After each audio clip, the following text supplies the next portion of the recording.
조선이란 나라가 선비의 나라였습니다. 선비들이 중요하게 여겼던 덕목이 책을 읽는 것입니다. 조선시대에 책을 많이 읽기로 유명한 사람 중에 하나가 김득신이라는 사람입니다. 이 사람이 독숙이란 글을 지었는데 이 글에는 자신이 10,000번 이상 읽은 책의 36편의 목록과 그 횟수가 기록이 되어 있습니다. 10,000번 이상 읽지 않은 책은 기록을 아예 하질 않았습니다. 그 중에서 사마천의 사기에 있는 백이전은 11만 3천 번을 읽었다고 기록이 되어 있습니다. 대단하게 읽은 것이죠. 그런데 김득신이 하루는 말을 타고 길을 가는데 한 집에서 백이전을 읽는 소리가 들리는 것입니다. 그 소리를 들으면서 참 좋은 글이구나. 그런데 이 글이 뭐였더라? 생각이 나질 않는 것입니다. 그러자 그 곁에 있던 하인이 그 글을 줄줄 읊었다 하는 이야기가 있습니다. 김득신이 깜짝 놀라서 묻습니다. 아니 네가 이 글을 어떻게 아느냐? 그러자 하인이 말하기를 나리가 하도 읽으셔서 제가 다 외우고 있습니다. 11만 3천 번을 읽은 책을 기억을 못하는 것입니다. 대단한 기억력이죠. 조선시대 많은 선비들이 자신의 머리에 아둔함을 탓하지 않고 계속해서 책을 열심히 읽었던 이 김득신의 자세를 높이 평가했습니다. 그러나 다산 정약용이 이 김득신을 비판을 합니다. 독서를 위한 독서는 무의미하다는 거예요. 독서를 통해서 우리가 성장하고 성숙되어야 하는데, 변화되어야 하는데 자신을 바꾸지도 못하고 기억하지도 못하는 그런 글을 읽어서 뭐 하느냐는 거죠.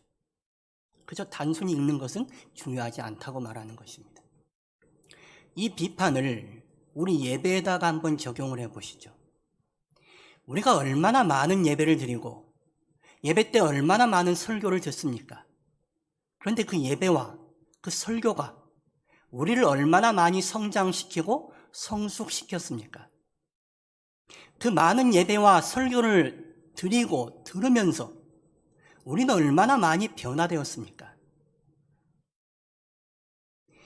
요즘 세상이 교회를 비판하고 있습니다. 그 비판의 본질은 교회가 교회답지 못하다는 것이죠. 교회가 그 세상과 구별되는 거룩함은 고사하고 세상의 상식조차도 따라가지 못한다고 비판하고 있는 것입니다. 교회는 하나님을 믿고 하나님을 따르는, 하나님을 섬기는 무리입니다. 그래서 하나님께 매주일 나와서 이렇게 예배합니다. 그런데 우리는 하나님을 섬기는 사람답게, 하나님의 백성답게 얼마나 변화되고 있습니까? 매주일 드리는 예배를 통하여 우리는 하나님의 말씀을 얼마나 잘 듣고 있으며 그 하나님의 말씀은 우리를 얼마나 변화시켜 가고 있습니까? 많은 예배를 드리긴 하지만 그 예배가 우리를 변화시키지 못한다면, 그 예배가 우리를 성장시키지도 성숙시키지도 못한다면 그 예배는 도대체 무슨 예배입니까? 우리가 변화되지 않는 예배, 우리를 하나님의 백성으로 만들어내지 못하는 예배, 그 예배는 문제가 있는 예배 아닙니까? 우리가 드리는 예배는 어떤 예배입니까? 오늘 본문에서 예수님께서는 참된 예배에 대해서 말씀하고 계십니다. 지난 시간 살펴본 것처럼 사마리아 여자가 예수님께 예배에 대해 질문합니다. 거기에 대해서 예수님께서는 예배라는 것은 장소의 문제도 아니고 전통의 문제도 아니라고 답하셨습니다. 그러면서 오늘 말씀하시는 거예요. 알지 못하는 것을 예배하는 것, 잘못된 것을 예배하는 것이 아니라 참된 예배가 무엇인지 거기에 대해서 말씀하고 계십니다. 오늘 본문 23절과 24절 말씀 보십시오. 우리 말씀 다시 한번 같이 읽어보겠습니다. 참되게 예배한 자들은 영과 진리로 예배할 때가 오나니 곧 이때라. 아버지께서는 자기에게 이렇게 예배한 자들을 찾으시느니라. 하나님은 영이시니 예배한 자가 영과 진리로 예배할지니라. 예수님이 말씀하시는 참된 예배는 다시 말해 영과 진리로 드리는 예배입니다. 영과 진리로 드려질 때 그 예배가 참된 예배다라고 말씀하시는 것입니다. 예전에 우리가 사용했던 개역 한글판에서는 영과 진리를 신령과 진정으로 번역을 했습니다. 이렇게 번역을 하면 우리가 오해할 소지가 상당히 커집니다. 신령으로 하면 뭔가 거룩한 것으로 거룩하게 예배하라, 그렇게 받아들여집니다. 진정으로 예배한다 하면 진심을 다해서 예배한다, 그렇게 받아들여집니다. 그래서 예배의 자세에 대해 말씀하는 것으로 우리가 오해하기가 쉽습니다. 그러나 이 말씀은 예배의 자세에 대해 말씀하시는 것이 아니라 예배의 본질에 대해서 말씀하는 것입니다. 영과 진리로 드려지는 예배, 이 예배가 참된 예배이고 영과 진리로 드려지는 것이 예배의 본질이다라고 말씀하는 것이죠. 영과 진리로 드려지는 예배가 진정한 참된 예배이다. 예배는 영으로 드려져야 합니다. 24절 말씀 보시면 하나님은 영이시니 예배하는 자가 영과 진리로 예배할지니라 말씀하십니다. 하나님은 영이시니 예배하는 자가 영으로 예배드려야 합니다. 하나님은 우리와 같은 육이 아니십니다. 그래서 우리 육으로 볼 수가 없는 분이세요. 영으로 계시는 분이시니 영으로 예배할 때에 그분을 만날 수가 있고 그분을 볼 수가 있습니다. 우리는 하나님께 예배할 때에 우리의 몸으로, 우리의 육으로 예배하는 것이 아니라 우리의 영으로 예배해야 합니다.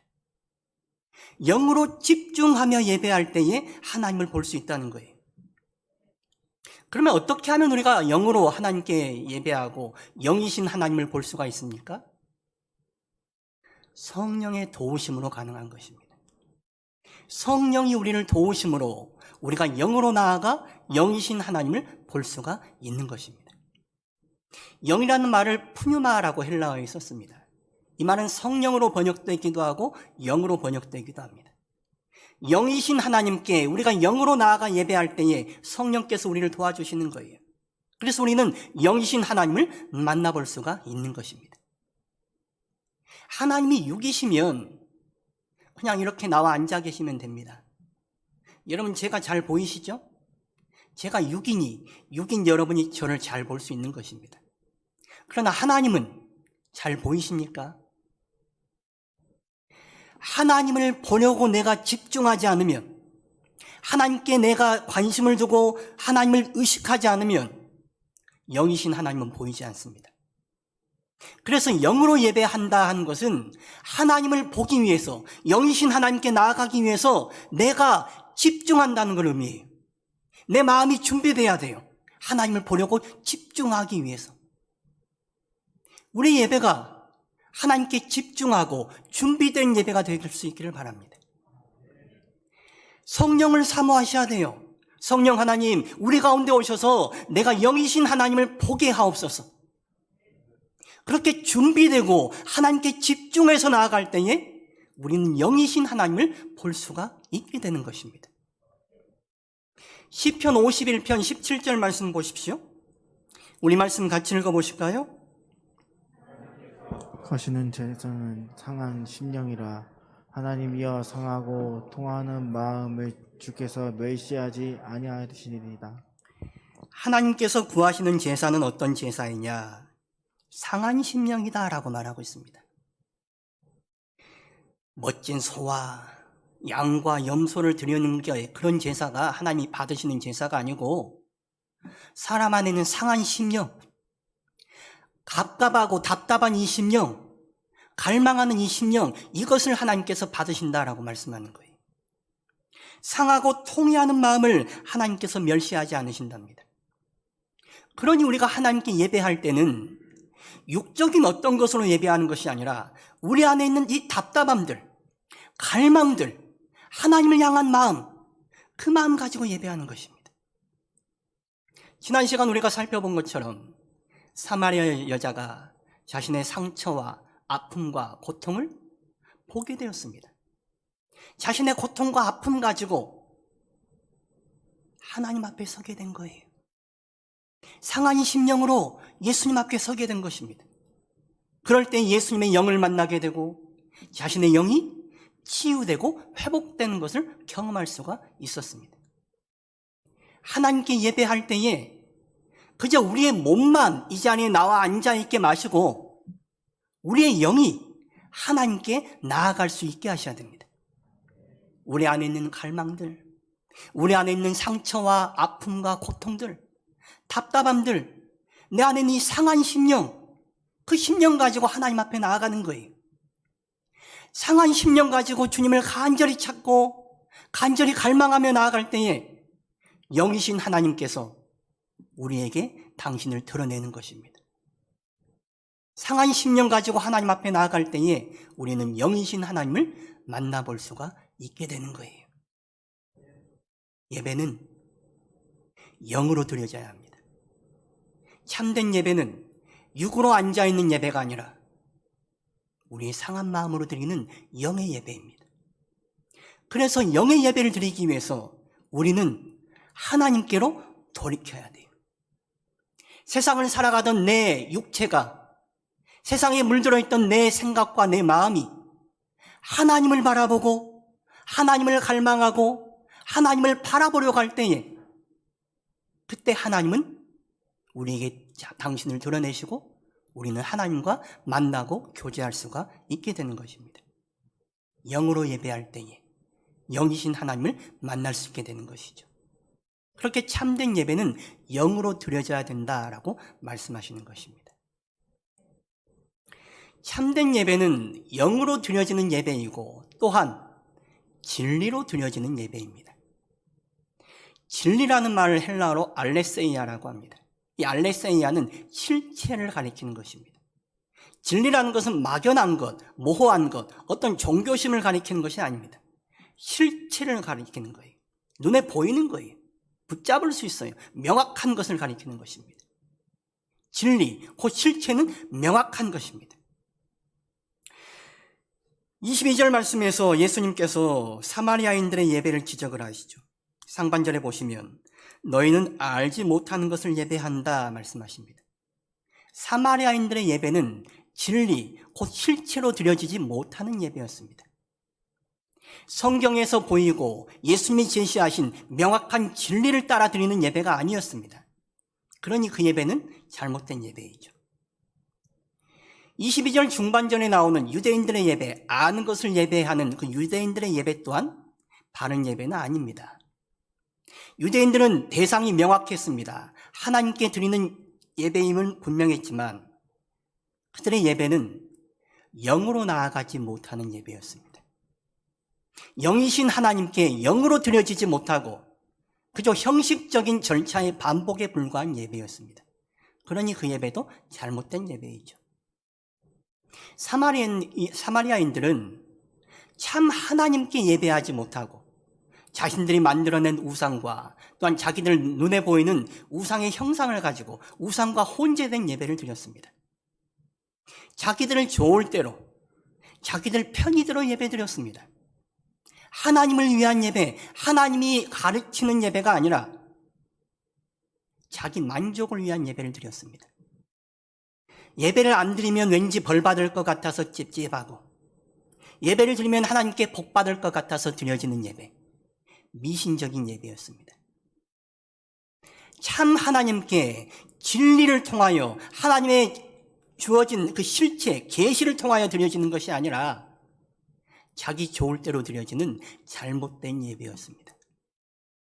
참된 예배는 진리를 통하여 드려지는 예배입니다.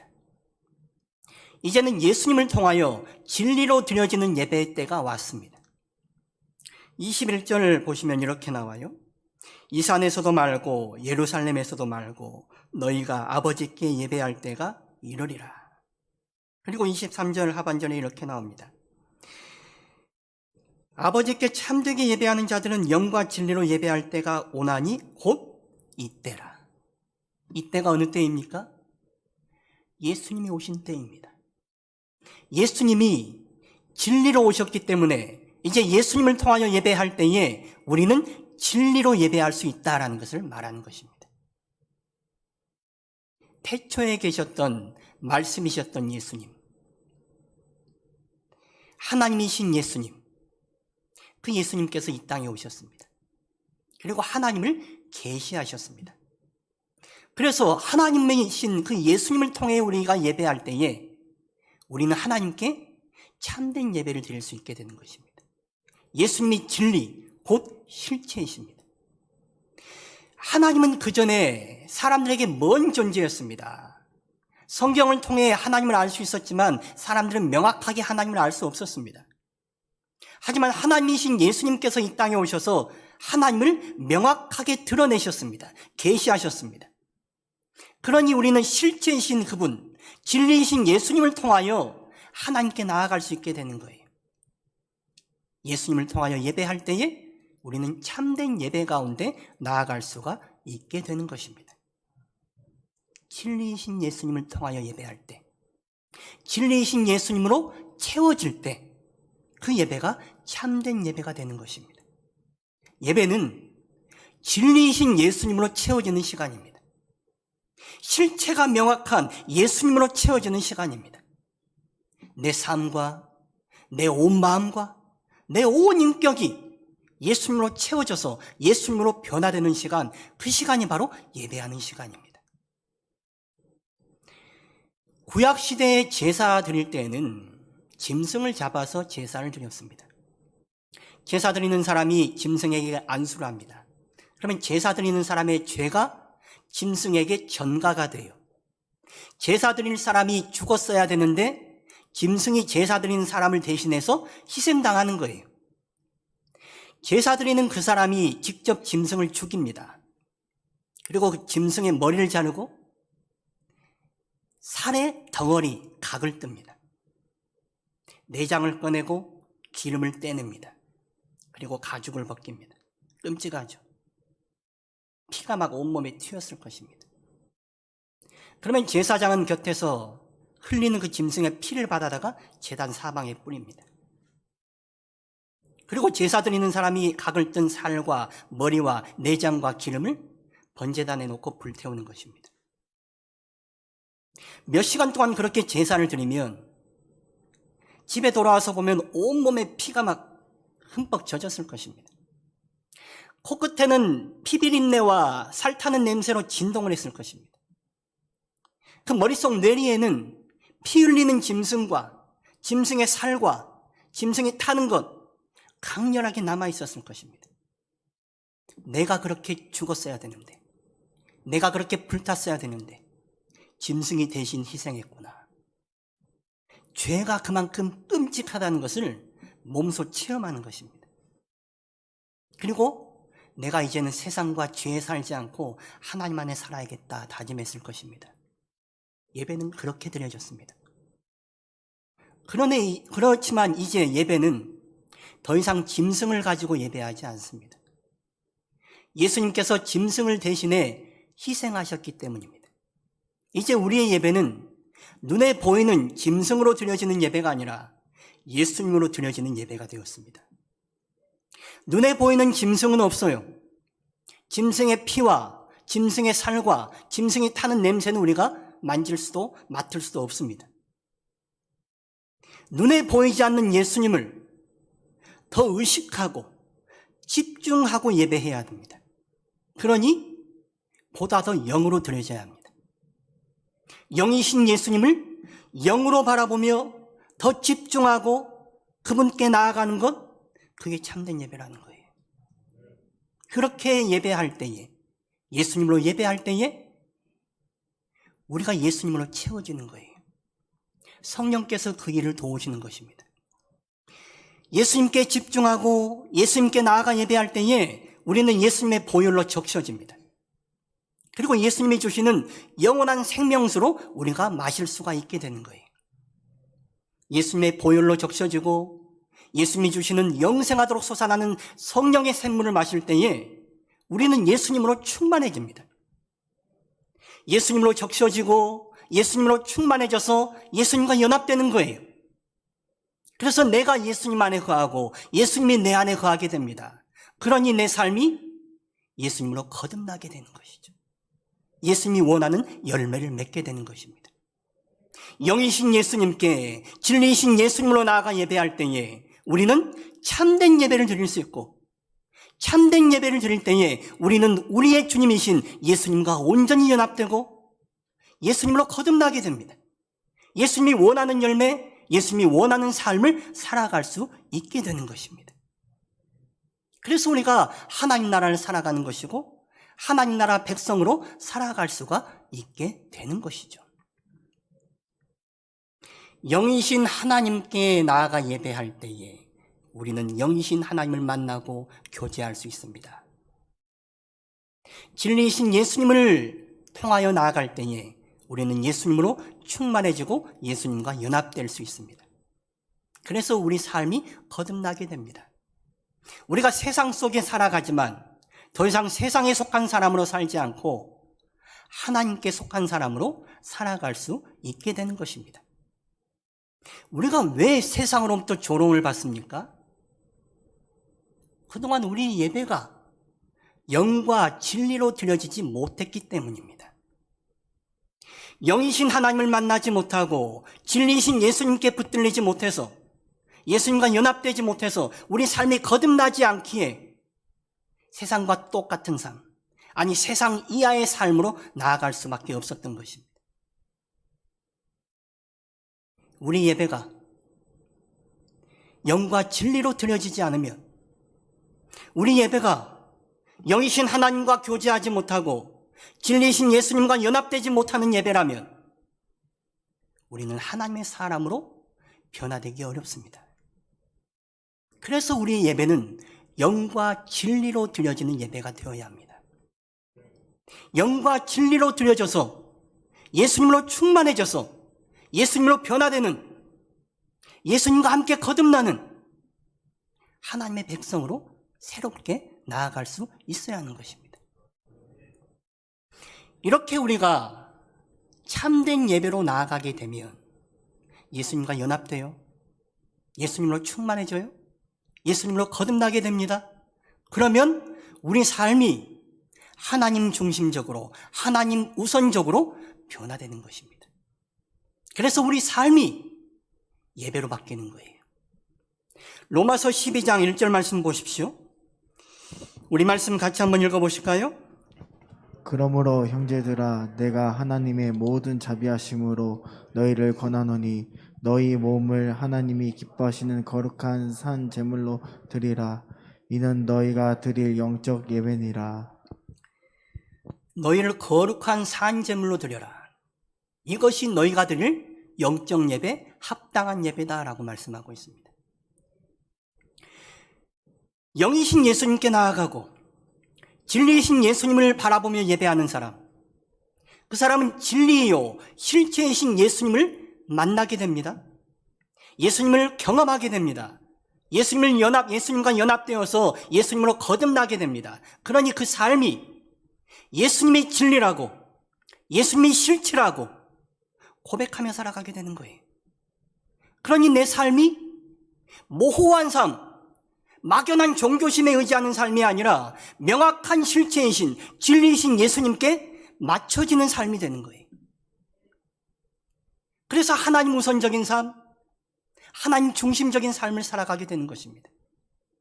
그러니 우리 삶이 하나님께 거룩한 산 제물로 내어드리는 삶이 되는 거예요. 그러한 삶이 하나님이 기뻐하시는 예배, 영적인 예배, 합당한 예배다라고 말하고 있는 것입니다. 우리가 예배당에서 영과 진리로 바르게 예배할 때에 예배당 밖에서도 우리가 하나님과 함께하는 바른 예배의 삶을 살아갈 수가 있는 것입니다. 신앙과 삶은 분리되어 있지 않습니다. 예배와 삶 역시 분리되어 있지 않습니다. 예배당 안에서의 예배가 예배당 밖에서의 예배로 이어지는 것입니다. 예배당 안에서 영과 진리로 예배할 때에 예배당 밖에서도 우리는 여전히 하나님께 드려지는 영적 예배로 나아가게 되는 것입니다. 우리 예배는 어떤 예배입니까? 여러분은 어떻게 예배하며 나아가십니까?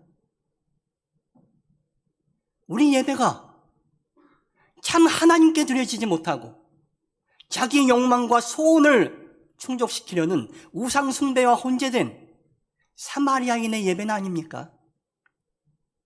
하나님께 예배 드린다고 하지만 영으로 나아가지 못하고 그저 형식의 반복에 불과한 절차의 반복에 불과한 유대인의 예배는 아닙니까? 우리가 1년 52주 예배를 합니다.